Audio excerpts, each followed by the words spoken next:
Est-ce que je parle à quelqu'un? Vous comprenez? Le Christ n'est pas seulement ton maître quand ça tourne à ce que tu veux. C'est surtout quand les choses ne correspondent pas à ta volonté. Et plus tu fais des choses qui sont dans la volonté de Dieu et qui sont contraires à tes propres désirs, tu grandis dans la foi et tu commences à devenir comme le Christ. En fait, quand tu grandis dans la vie chrétienne, la première des choses que tu fais, c'est la séparation. Avec ta volonté, tu tues la chair, tu tues ta volonté. La Bible dit dans les livres de Hébreux, Moïse grandit.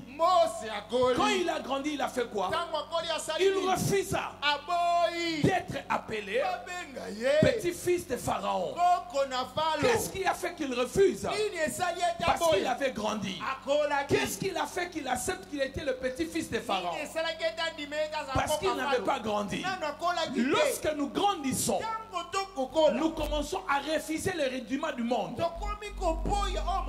les désirs du monde, les choses du monde. On commence à le refuser. Mais quelqu'un me dit Amen bien.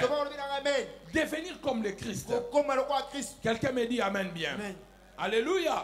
Est-ce que je parle à quelqu'un? Prenons conscience de cela, que nous représentons les intérêts de Dieu sur la terre. Le Christ disait: celui qui m'a vu a vu le Père. Y a-t-il un chrétien dans cette église qui peut dire à ses amis: celui qui m'a vu a vu Dieu? Parce que tu es un panneau publicitaire de Dieu. Un chrétien n'est pas celui qui porte une grosse croix ici sur sa poitrine. Un chrétien, c'est un changement. C'est être un modèle. Il n'y a rien qui change les gens facilement comme être un modèle. Dans tous les domaines de la vie, vous voulez changer les gens, soyez vous-même un modèle et un exemple.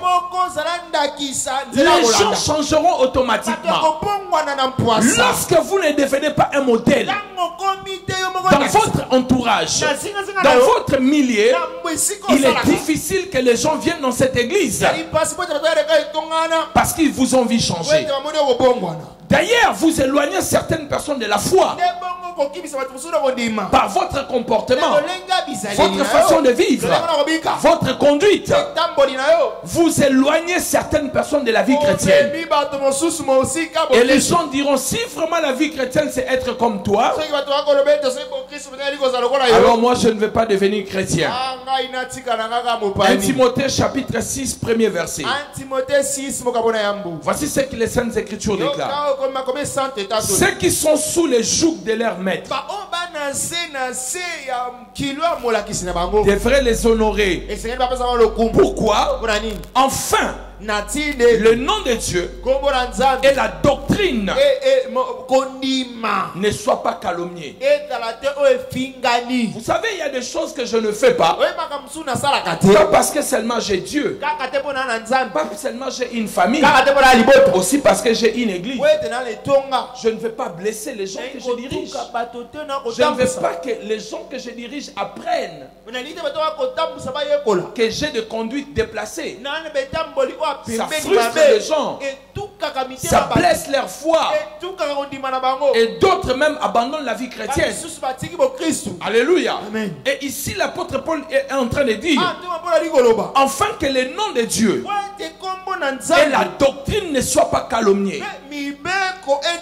À chaque fois qu'un enfant de Dieu, un serviteur de Dieu se méconduit, alléluia, à chaque fois que nous nous méconduisons, nous donnons l'occasion aux hommes d'insulter Dieu et la doctrine. À chaque fois que tu te méconduis, à l'université, à l'école, dans la famille, dans tes fréquentations, tu donnes l'occasion à ce que le nom de Dieu soit insulté et la doctrine du Christ soit insultée. Voilà pourquoi nous devons nous battre, mes chers amis, d'être comme Christ, de travailler notre caractère, notre comportement, pour que celui-ci ressemble à celui de Christ. Est-ce que je suis en train de parler à quelqu'un? Veillons par nos habitudes que nous ne salissons pas le nom du Seigneur. Faisons attention à nos habitudes, car Dieu veut que notre caractère puisse prêcher les gens. Ce n'est pas la croix que tu portes qui prêche, c'est ton caractère. Les gens s'en foutent de la croix, de la grosse Bible comme la mienne. Les gens regardent votre comportement. La Bible dit repentez-vous. Et cela ne s'arrête pas là. La Bible continue comment? Produisez le fruit digne de la repentance. La repentance a des fruits. Quand quelqu'un a été touché par le Christ, la première des choses qu'on constate, c'est le changement. On voit une autre personne. On voit une nouvelle création, un nouveau comportement, de nouvelles habitudes. On voit que cette personne n'est plus colérée comme avant. On voit que cette personne n'est plus la même personne que celle qui était hier. La vie chrétienne est une vie de changement, est une vie de métamorphose, est une vie de transformation. Lorsqu'on ne se transforme pas, on n'a pas été touché par le Christ. Laissez-moi vous dire, l'église ne vous sauve pas. Ni la mienne, ni Philadelphie, ni Compassion, ni toutes les armées, je ne sais pas de quoi. Aucune église ne peut te changer. Il n'y a que le Christ dans ton cœur qui peut te changer. Si tu le laisses le temps de se construire en toi et de manifester son caractère, ainsi tu seras une nouvelle personne. Est-ce que je parle à quelqu'un ici? Quelqu'un en train de m'écouter? La Bible dit dans Job chapitre 1 verset 8, Dieu dit à Satan, as-tu remarqué mon serviteur Job? Job reçoit un témoignage du ciel. Il est sur la terre. Mais Dieu est en train de parler à Job, à Satan. As-tu remarqué mon serviteur? Est-ce que Dieu est fier de toi au ciel? Quand il te regarde, est-ce qu'il dit aux anges, as-tu remarqué Pasteur Yann, Pasteur Matou, Shekina, ou je ne sais pas moi, Dorgel, Divinique, as-tu remarqué mon serviteur? Est-ce que Dieu témoigne cela sur toi? Quelqu'un me dit amen bien. As-tu remarqué mon serviteur? Dieu était content de lui. Et il précise, il me craint. Un chapitre après, juste après, Job chapitre 2 verset 3. La même question, as-tu remarqué mon serviteur? Job était devenu une prédication vivante. Il faut que ta vie devienne une prédication vivante. Où tu n'as pas besoin d'ouvrir la Bible. Mais quand les gens te voient, les gens voient la Bible en toi. Et c'est ce que Paul est en train de dire dans Galates. Mes enfants, je prouve la douleur d'enfantement jusqu'à ce que le Christ soit formé en vous. Quand le Christ est formé en vous, tu deviens une prédication vivante. Tu n'as même pas besoin de prêcher. Mais quand les gens te voient, ils voient Dieu. J'ai entendu un jour John Bever dire, il était, à un moment, Yongisho était venu aux États-Unis. John Bever, c'est un grand prédicateur américain. Celui qui a écrit un livre ainsi parle l'Éternel et la crainte de l'Éternel. Et cet homme est en train de dire, il était jeune dans la foi. Et Yongisho était venu prêcher dans leur église. Et c'est lui qui était le chauffeur. Quand il arrive à l'hôtel, le protocole de Yongisho lui ont dit, quand le docteur Shaw va prêcher, quand il va prêcher, il n'aime pas qu'on le parle. Ne parle pas, ne lui pose pas de questions. Ne le dérange pas. Tu le conduis jusqu'à l'église sans poser la question. Et John Bever a dit, il était dans la voiture. Quand le docteur Yongisho est descendu, il est entré dans la voiture. Il a dit, une présence de Dieu, soudainement, elle est entrée dans la voiture. Et il était en train de conduire. Il a dit la présence de Dieu était tellement forte. Il a commencé à pleurer au volant. Et il a dit non, je vais quand même briser les tabous. Il a dit, docteur Yongisho, il y a une forte présence de Dieu dans cette voiture. Et vous savez ce que le docteur Yongisho lui avait dit? Oui, je le sais. Il savait qu'il marchait avec Dieu. Il allait être étonné si tu avais dit que tu ne ressentais rien. Mais il y a des chrétiens, quand vous arrivez quelque part, c'est comme si tu as amené l'enfer dans cet endroit-là. Alléluia. Quelqu'un me dit amen bien. Amen. Faites très attention. Et l'une des choses que j'aime pas, les personnes qui ne craignent pas Dieu, si elles sont en face de moi, de manifester le même caractère. Pour moi, je ressens que mon autorité n'est pas élevée.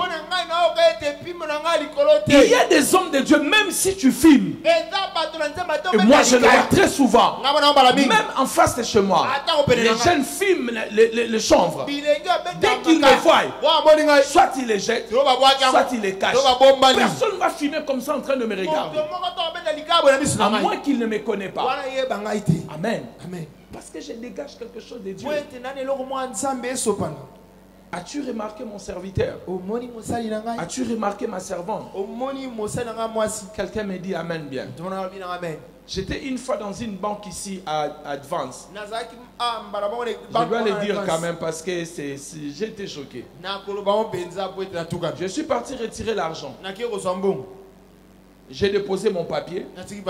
Il y avait des gens qui venaient après moi. Une dame même m'a posé la question. Papa, comment on fait pour remplir? J'ai aidé la dame. Je ne vais pas prendre l'argent et partir avant moi. Et puis moi je viens, j'ai dit à madame qui était à la caisse. Elle dit mais j'étais venu avant. Les autres sont venus après, ils retirent et ils partent. Il dit moi je ne t'avais pas vu. J'ai dit mais je suis un pasteur, je ne peux pas te mentir. J'ai dit, je suis un pasteur. Il m'a dit, hein? Quoi? Les pasteurs ne mentent pas. J'ai dit, non, cette impolitesse là va très loin. J'ai dit, maman, il n'y a pas de problème, je vais seulement récupérer mon papier. Tiens, alléluia. Donc, j'ai sorti de là, mon cœur était là. Je suis parti, je suis arrivé à la porte. J'ai entendu Satan me parler. L'enfer tombait sur moi. Va l'achever. Les paroles, le diable a mis les paroles dans ma bouche. J'ai dit je vais l'achever. J'ai pensé à toutes les personnes qui étaient là. J'ai dit il y a au moins une personne qui me connaît. Les pasteurs là, la manière dont il avait parlé. Quelqu'un me dit amen bien. Voyez le Christ partout. Je suis parti, j'ai beaucoup souffert. J'ai mis ça sur le compte de Dieu. Quand tu souffres, mets ça sur le compte de Dieu. Dis à Dieu, même au dernier, je souviens-toi de moi. J'ai été humilié, mais je n'ai rien dit. Quelqu'un me dit amen bien. Est-ce que je parle à quelqu'un? As-tu remarqué mon serviteur? As-tu remarqué mon serviteur? Quelqu'un me dit amen bien. Amen. Devenez une prédication vivante. Ne dis pas que tout le monde le font. Toi tu n'es pas tout le monde. Toi tu es observé au ciel. Tu ne dois pas te comporter comme tout le monde. Les yeux de Dieu sont constamment sur toi. C'est la Bible qui le dit. Les yeux de Dieu sont sur les justes. Donc sachez-le, à n'importe quel moment Dieu est en train de te regarder. Laissez vivre le Christ en toi. C'est mourir en soi. Laissez sa volonté mourir dans la présence de Dieu. J'aime une chanson. On dit chaque jour. Donc c'est une chanson que j'aime beaucoup. Donc, quand tu donnes un chant, je te donne, je ne sais pas. Amen. Amen. Je meurs à tes pieds. Je ne sais même pas si même les compositeurs pèsent les paroles qu'ils disent. Non, sincèrement, je ne sais pas s'ils mesurent ce qu'ils disent. Et moi, c'est une prière pour moi. J'ai dit à Dieu, je meurs à tes pieds. Si tout ce qui n'est pas de toi, je ne suis pas encore arrivé. C'est que toi, je ne suis pas encore devenu ce que tu veux que je sois. Je vais devenir ce chrétien. Pas ce pasteur, mais ce chrétien. Lorsque tu es au ciel, tu peux dire, as-tu vu mon serviteur? Ou as-tu vu mon fils? J'ai dit, Seigneur, je vais mourir à tes pieds. Enlève le faux. Quelqu'un me dit Amen bien. Battez-vous pour cela. Pour manifester le Christ. Alléluia. Amen. Ce que vous devez savoir, que les bonnes habitudes vous approchent tous les jours de votre destinée. Le caractère du Christ vous approche de plus en plus dans la destinée divine. Et les mauvaises habitudes vous éloignent de votre destinée. Quelqu'un me dit Amen bien. Est-ce que je parle à quelqu'un? Il est important de comprendre et de prendre des résolutions. Job chapitre 22 verset 28. Il est écrit, à tes résolutions dépendra ton succès.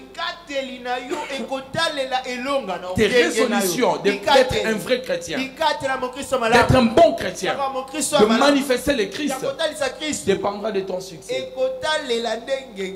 Amen. Qui sont convertis il y a 10 ans.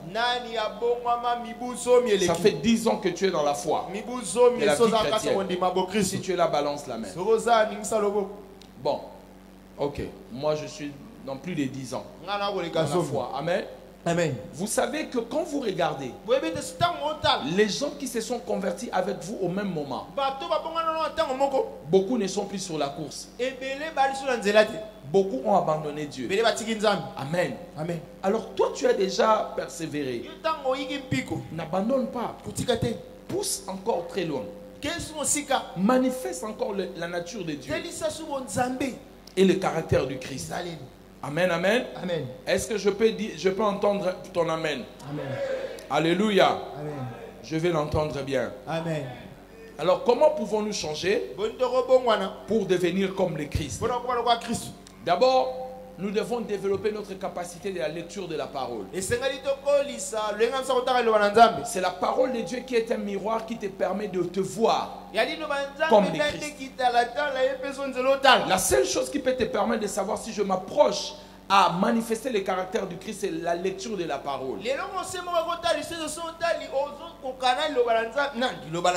Quand tu lis la parole, tu vois, ah, oh, je ne vole plus, je ne fais plus ceci, je ne fais plus cela. Tu te dis, je commence à devenir comme le Christ. Quelqu'un me dit Amen bien. Amen. Deuxièmement, commencer à regarder sa propre vie si elle est compatible avec les Saintes Écritures. On peut mentir à tout le monde sauf à soi-même. Alléluia. Amen. On peut mentir à tout le monde. Même les mythomanes peuvent mentir tout le monde sauf à eux-mêmes. Alléluia. Amen. Personne ne peut se mentir à soi. Donc regardez votre vie. Si vous vous rapprochez avec les Saintes Écritures, soyez sincères envers vous-même. Troisièmement, ne blâmez pas les autres. À chaque fois que vous blâmez les autres, c'est une attitude d'irresponsabilité et qui ferme la porte au changement d'habitude. Une personne qui veut changer, c'est une personne qui prend sur elle. Une personne qui reconnaît ses erreurs. Une personne qui dit je vais faire meilleur qu'aujourd'hui. Mais si tu jettes les erreurs sur les gens. Vous connaissez ce genre de personnes? Elle était en train de t'appeler. Pasteur Yann. Et toi, tu ne regardais pas. Du coup, directement, sa Bible tombe. Mais tout ça, c'est à cause de toi. Mais Bible ne quoi. Mais qui a fait tomber ta Bible? Vous remarquez, connaissez-vous? Alors, autre chose que nous devons faire, c'est que le changement ne se fait pas en un clin d'œil. J'ai vu beaucoup de chrétiens qui aiment le Seigneur, qui ont fait des efforts durant une année, ne sont pas tombés dans l'impudicité.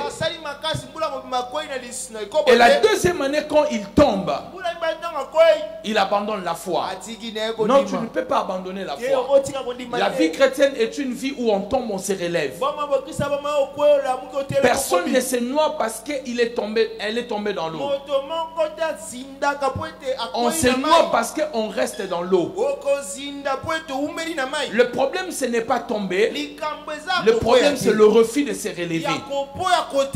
Quelqu'un me dit amen bien. Le changement est un processus. Il peut y avoir le haut et le bas. L'essentiel, c'est de garder le cap de changement.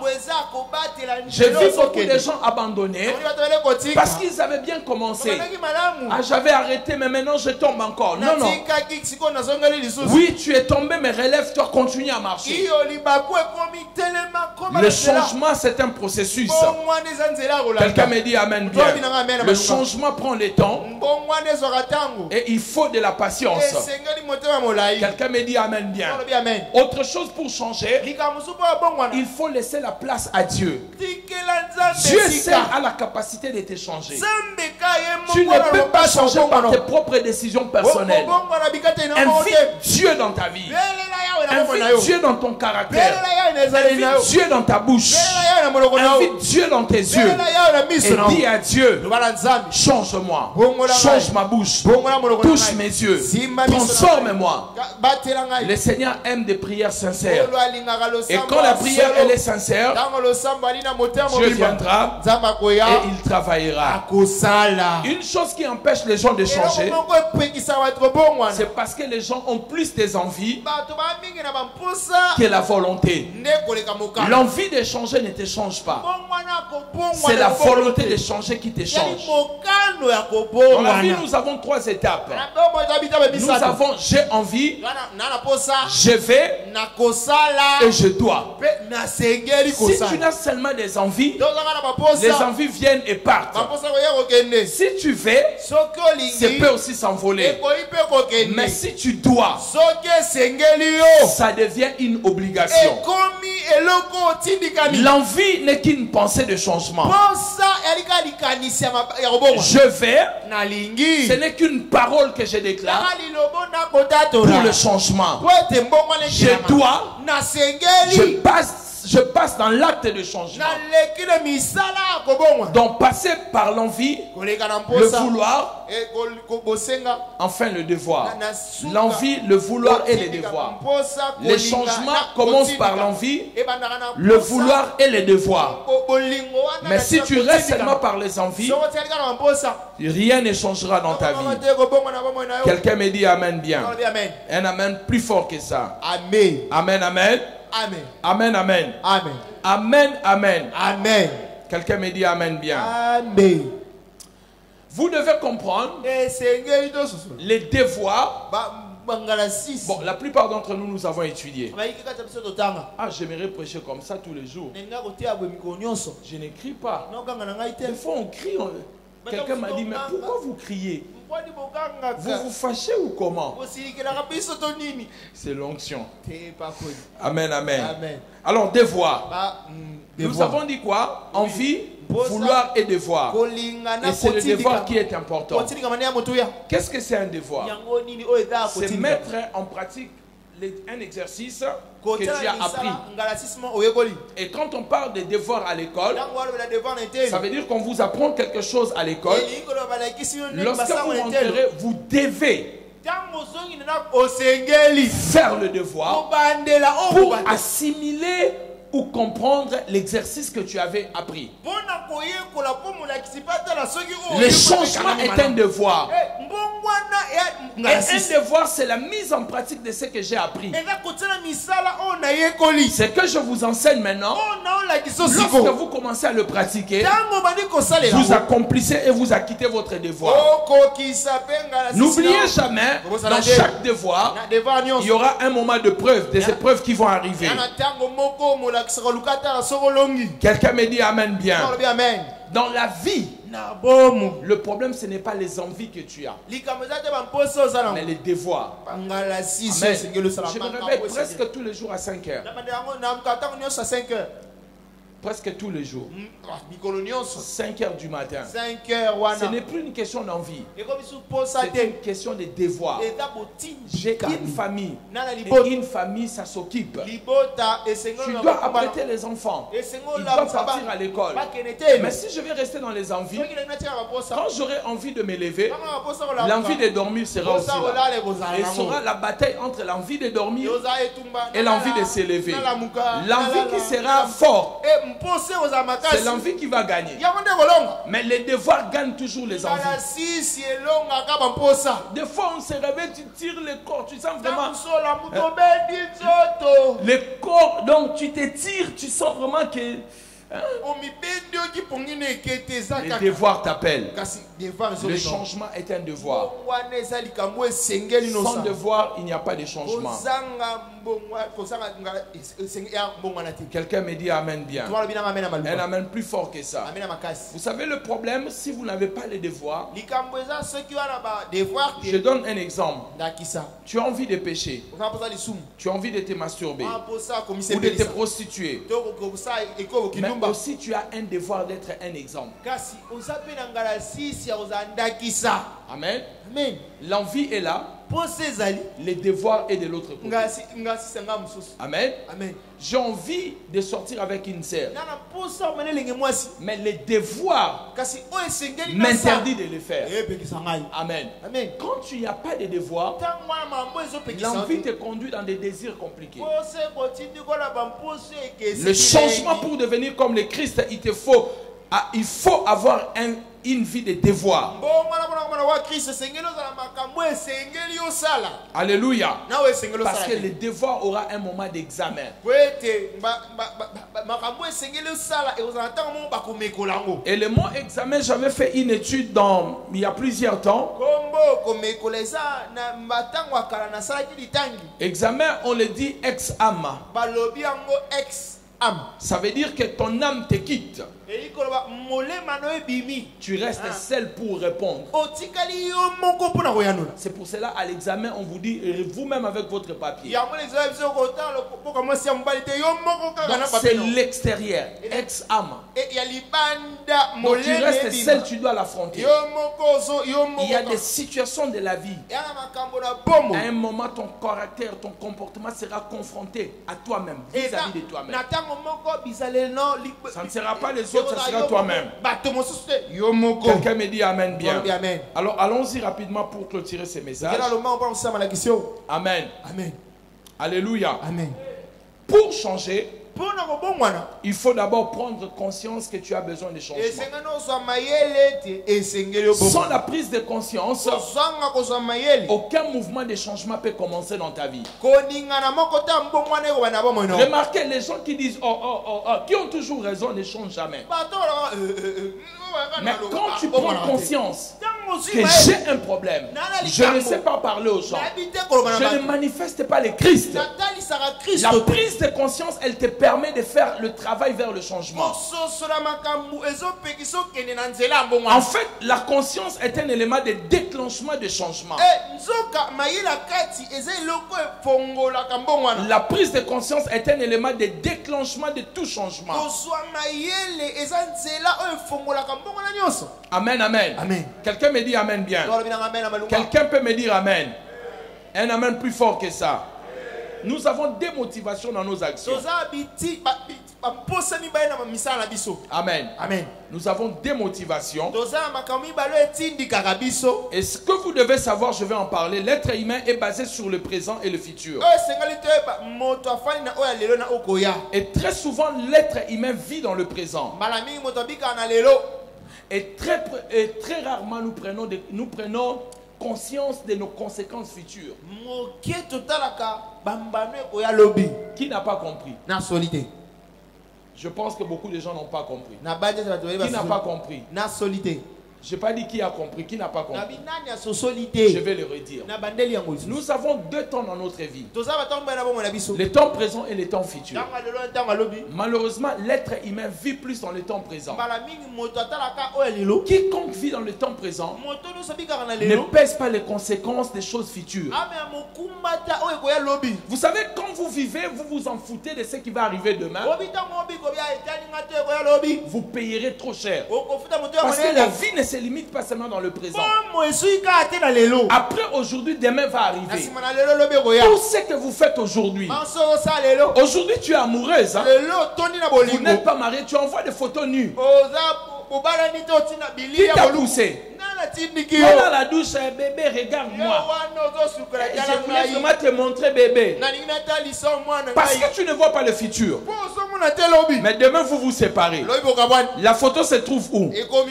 Dans son téléphone, n'est-ce pas? Et lui, il s'est marié. Il n'avait pas effacé. Sa femme voit les photos. On te publie. Et puis tu vas dire quoi? Oh non, ce sont les anciennes photos. Qui va te croire? Qui va te croire? Tu n'as pas pensé au futur. Pensez au futur.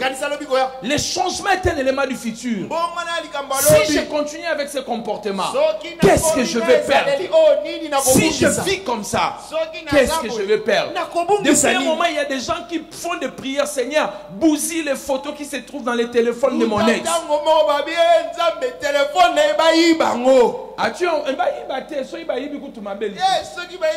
Peut-être la personne qui va voler. On m'a envoyé une vidéo, quelqu'un est en train de prier. Seigneur, j'ai pris toutes les photos, mes photos des nudité qui se trouvent chez mes ex. J'envoie le feu. Le feu du Saint-Esprit consume. Pourquoi tu fais souffrir Dieu comme ça? Peser les conséquences. Tu n'es pas un être du présent seulement. Tu es aussi un être du futur. Beaucoup de choses peuvent vous rattraper. En Allemagne, un ministre avait démissionné dans le gouvernement de Angela Merkel. Vous savez pourquoi? Elle avait fait, comment on appelle ça, le plagiat d'un travail de fin de cycle. De mémoire. Elle a copié. Et on avait gardé cela. Le jour où elle devient ministre. Alléluia. Démissionné. Notre pays est encore très loin. Quelqu'un qui marche avec 200 lions. L'autre 15 lions. 15 lions. Un être humain lui-même, il marche avec 15 lions. Et tous les 15 lions ont mangé tous les moutons. Tous les moutons qui sont sur la route. Et il est là. Il marche. Il se promène. C'est lui qui a les oreilles d'entendre. Amen. Non. Vous savez, laissez-moi ouvrir une parenthèse. Hein? J'ai presque fini, oh mon Dieu. J'ai presque fini. Vous savez que cette affaire de l'éveil patriotique, nous tous, nous allons le commencer dans nos églises. Mais ça n'est de trop dans ce pays. Comment un groupe d'individus, de jeunes comme nous, pense être plus fort, plus malin que nous? 15 millions. 15. Vous savez ce que 15 millions de dollars peut faire dans ce pays? On va d'abord lancer les travaux de clinique linoise. On réfectionne cela. Même pas plus de 4 millions. On donne le travail aux gens. D'abord, les gens qui vont faire les travaux, les gens qui seront engagés, et on aura un hôpital de plus. Un bon hôpital au pays. Il nous restera peut-être 11 millions. 11 millions peuvent construire combien de routes, de kilomètres? 11 kilomètres, même voire 15. 15 km. Oui. Donc 15 km, on part à peu près des 18e riz jusqu'à l'aéroport. Amen. Amen. Avec 15 millions, on peut faire des routes secondaires. Et des routes secondaires, il y en a beaucoup. Amen. Des routes pour arriver à l'aéroport. Des routes pour... ici même, si vous regardez, sortez ici au coin, vous allez voir. Financement Foner, travaux 6 mois. Ça fait 2 ans. Ils avaient dit 6 mois. 2 ans. Les travaux ne sont pas finis. Allez au boulevard. Ils ont laissé le panneau 6 mois. Mais comme ils ne réfléchissent pas bien, au lieu même de venir effacer la nuit, ils ont laissé 6 mois. Nous sommes dirigés par des voyous, par des mafieux. Je vous dis la vérité. Dans un pays normal, ça ne peut pas se faire. La plupart des dirigeants de ces pays sont des mafieux.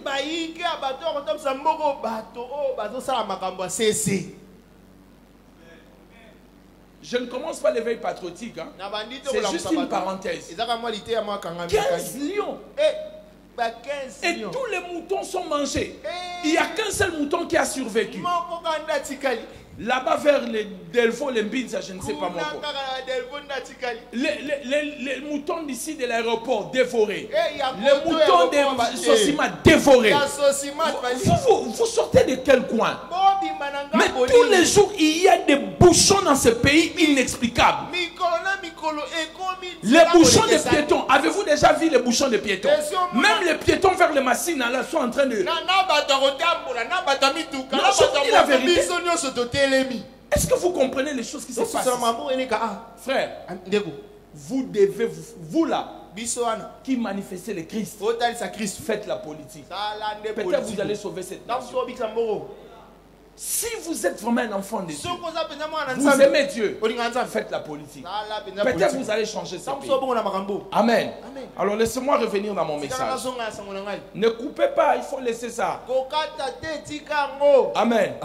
Non, il faut qu'on élève quand même la voix. Ce n'est de trop, mes chers amis. La situation de ces pays devient de plus en plus catastrophique. Hein? Un pays qui fait perdre l'espoir à ses habitants.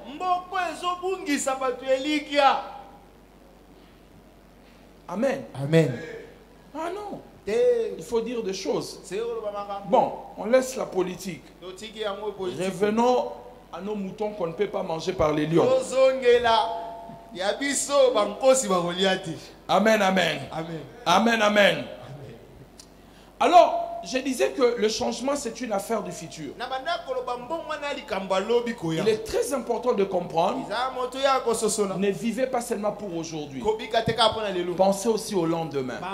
Le lendemain, c'est là où il y a ton changement. Si tu commences à penser au lendemain, tu feras plus attention à ton comportement d'aujourd'hui. Étudie ton mode de comportement dans la durée, pas dans le temps présent.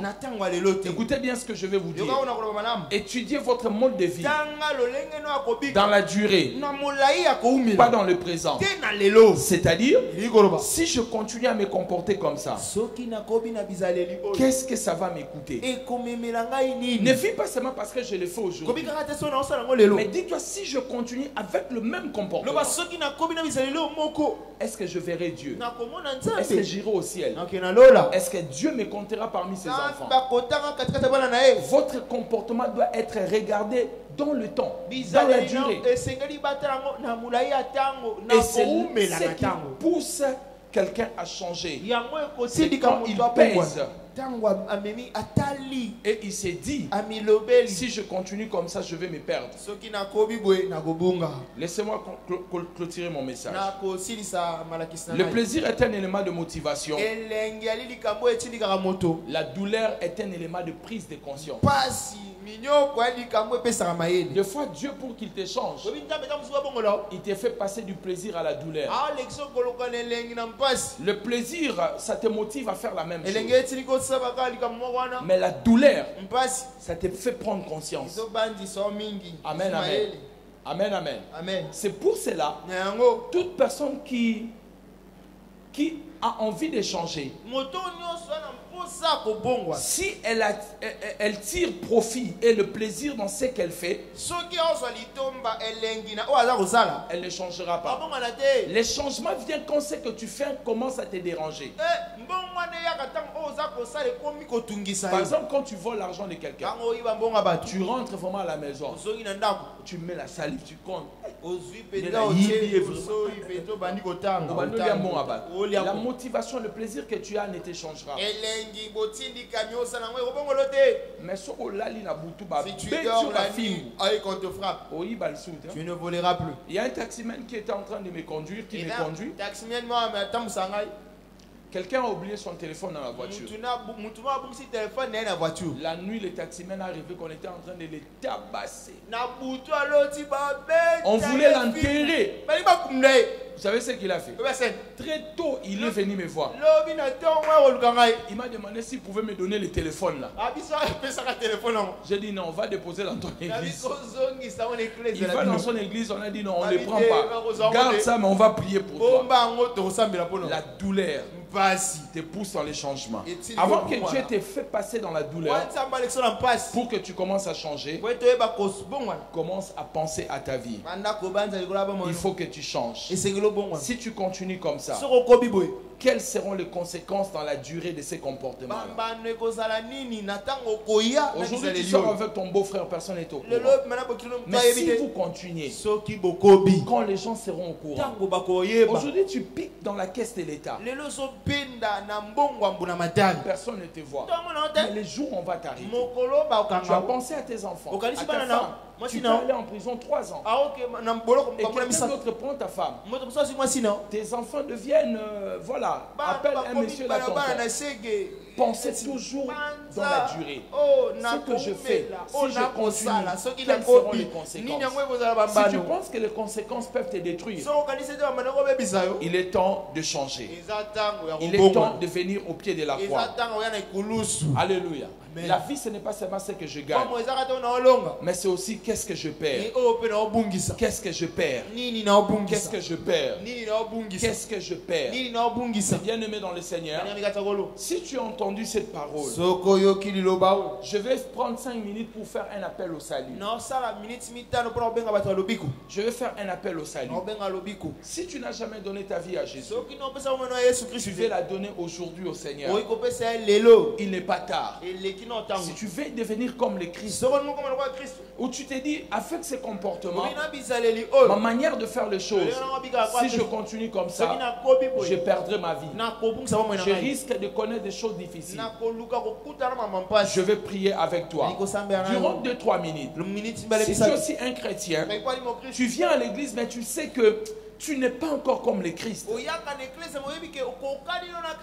Antioche, on a appelé les chrétiens, on a appelé les disciples les Christ.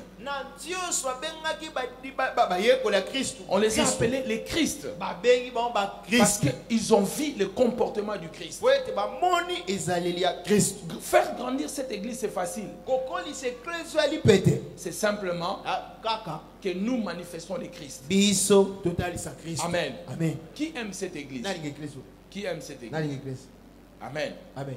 Imaginez que si j'étais moi votre pasteur, on vous dit qu'on me voit chaque week-end en boîte de nuit. On me voit avec des prostituées. Je rentre à la maison ivre. Je tape ma femme. Qui allait venir dans cette église? Amen. Amen. Le comportement du Christ en moi vous attire vers le Christ. Et toi aussi, tu peux attirer les gens à Christ. Si tu es là, tu veux que je prie avec toi. Là où tu es, je demande à toute l'église de fermer les yeux. S'il vous plaît, d'incliner nos têtes. Si tu es là, tu veux donner ta vie à Jésus. Ou tu veux ressembler à Christ. Tu veux que ta vie chrétienne compte devant Dieu. Là où tu es, pendant que les gens ferment leurs yeux, tu lèves simplement ta main droite. Tu ne viendras pas devant, je vais prier pour toi. Lève bien ta main droite. C'est à travers de telles prédications que nos vies ont changé. Alléluia. On a entendu des prédications qui ont changé nos vies. Lève bien ta main droite. C'est pour toi que le Seigneur a parlé aujourd'hui. C'est pour toi. C'est pour toi que le Seigneur a parlé. Tu sais que tu n'as pas un comportement vrai. À l'église, tu es une autre personne. Mais quand tu sortiras d'ici, tu ne seras plus cette personne qu'on a vue à l'église. Mais aujourd'hui, tu prends la décision. Tu dis, je vais vivre différemment. Dis après moi, Père Céleste, dans le nom de Jésus, j'ai entendu ta parole. Je m'approche devant toi. Pardonne mes péchés. Accepte-moi, Seigneur, comme ton fils. Vois le sang de Jésus qui a été coulé sur la montagne de Golgotha. Purifie-moi. Accepte-moi dans ta famille. Donne-moi la force de manifester le Christ, de vivre comme toi et que ma vie reflète la vie du Christ. Aide-moi, Seigneur Dieu, à faire ces pas vers le changement et que le Christ soit formé en moi. Au nom de Jésus-Christ. Amen. Que le Seigneur vous bénisse abondamment. Toute personne qui a soulevé sa main, si tu n'es pas encore, tu n'as pas encore reçu les affermissements, voyez le pasteur Yann juste après. Et mercredi prochain, viens à l'école de membres. Rapidement, nous allons donner nos offrandes. Nous nous approchons.